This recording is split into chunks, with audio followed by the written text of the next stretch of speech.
ప్రియాంక అని పేరు పెట్టుకున్నారా? అలా పేరు పెట్టుకున్నవారు ఈ వీడియోను చివరి వరకు చూడండి. ఇక్కడ గనక ప్రియాంక పేరుని గనక మనం చాల్దియన్ సిస్టమ్ ప్రకారం ఈ పేరుకి వాల్యూస్ యేసుకొని గనక ఈ 9 గదుల బాక్స్‌లో ఫిల్ చేసినట్లయితే మనకి కిందున్న సమస్యల్లో ఏది పాజిటివ్, ఏది నెగెటివ్ అనేది ఒకసారి మనం తెలుసుకోవచ్చు. ఇక్కడ మనకు ప్రియాంక ఈ వాల్యూ వాల్యూ గనక చూసుకున్నట్లయితే 8. 8 అంటే ఇక్కడ అనారోగ్యం. ఆరోగ్య విషయంలో సమస్యలు తక్కువగా వచ్చే అవకాశం ఉంది ప్రియాంకకి. అదేవిధంగా 6 అంటే 2. 2 అంటే సంతానం. ప్రియాంకకి సంతానం కలుగుతుంది. ఐ అంటే 1.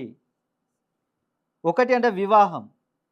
ప్రియాంకకి వివాహం జరుగుతుంది. అదేవిధంగా 5. 5 అంటే సొంత గృహం.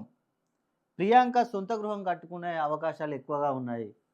అదేవిధంగా కే అంటే 2, ఏ అంటే 1. ఇక్కడ మనం చూసుకున్నట్లయితే 1, 2, 5, 8 ఇవి మనకు ఫిల్ అయినవి. ఫిల్ కానివి చూసుకున్నట్లయితే ఇవి మైనస్లుగా ఉంటాయి మనకి. 3 అంటే రిలేషన్‌షిప్.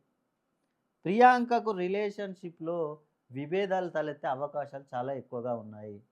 అదేవిధంగా 4 రుణ బాధలు. అప్పులు, రుణ బాధలు ఎక్కువగా ఉండే అవకాశం ఉంది. 6 చదువు. ఎంత ఉన్నత చదువులు చదివినా కూడా అంత పై స్థాయికి పోయే అవకాశాలు తక్కువగా ఉన్నాయి. 7 వ్యాపారం. ప్రియాంక ఏ వ్యాపారం చేసినా కూడా నష్టాలు ఎక్కువగా వచ్చే అవకాశం ఉంది. 9 ప్రియాంక విదేశీ ప్రయాణం చేయాలనుకుంటుంది. అంత ఈజీగా ఉండదు. అదేవిధంగా శత్రువులు కూడా ఎక్కువగా ఉండే అవకాశాలు ఉన్నాయి.